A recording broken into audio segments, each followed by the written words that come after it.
Hey guys, so this has been a long time coming. I was supposed to film these Swiss Cheese Pimiento from Intimate Gatherings, but I always end up consuming the entire bottle. So there's nothing to show. In the end, I asked them to send me 2 more bottles because luckily that time they also released a spicy version, which is this one. I'm holding the spicy version, and this one is the spreadable version.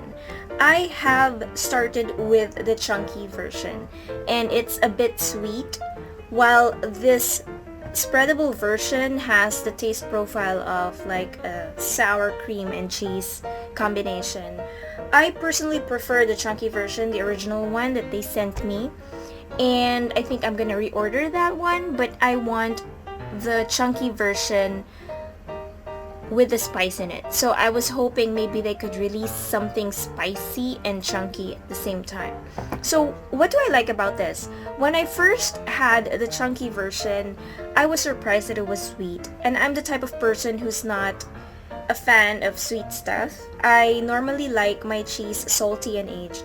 So I was a bit surprised with it, but I thought to myself, you can never go wrong with cheese. You can always try to combine it with something and you will always end up loving it. So I had at that time some sukiyaki cut beef, and what I did, I put it in a pan with no additional oil. I just cooked it on its own and just on a non-stick pan. I didn't add anything, no pepper, no salt, nothing.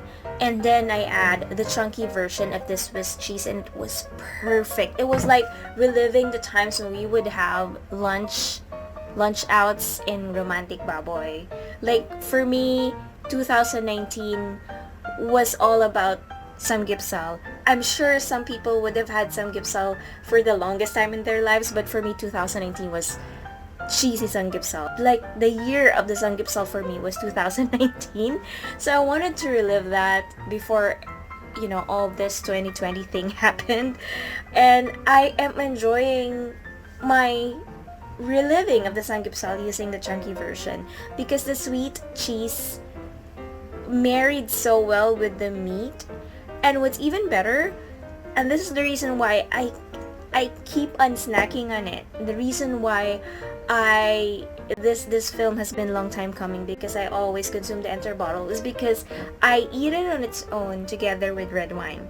So any red wine that you have, I think, goes perfectly with the chunky version, and it's kind of like a bit of a not solid, but a bit of like a crumbly cheese inside. The consistency of that is very different. This one is really spreadable. This spreadable version is perfect for your toast. If you're someone who loves putting on cheese on your bread, lathering it with this, the spreadable version is just perfect for you. But of course, I wanna mention that the taste profiles are different. If you love the sweet version, you might as well just order the chunky version. And the hot version, or the spicy, so they actually indicated hot in there, so I wouldn't get confused. The hot version looks like a chunky version, but don't get fooled by it. This is a spreadable version, but spicy. So what I wish for, part of my wish list when I reorder, would be that they launch a chunky version that's also hot. I think combining spice and sweetness are like the two best things that you can put in cheese. Just my thoughts. I really love that they came out with this. There's so much that you can explore. There's so much that you can do with this. You can put it on meat, you can add it to your toast, you can add it to your ramen or any homemade noodles. You can add it to kimchi. I've been adding it to kimchi for the longest time. I've been snacking on it, like really snacking on it. I haven't, I think for the last few weeks since I've had these bottles, I haven't had a meal without cheese in it. I've always had these, like how I would normally have kimchi with my food. So there you have it. If you're interested, please feel free to contact Intimate Gatherings. I'm gonna link everything on the description box and also in this film. So thanks a lot for watching and see you again soon. Be safe. Bye!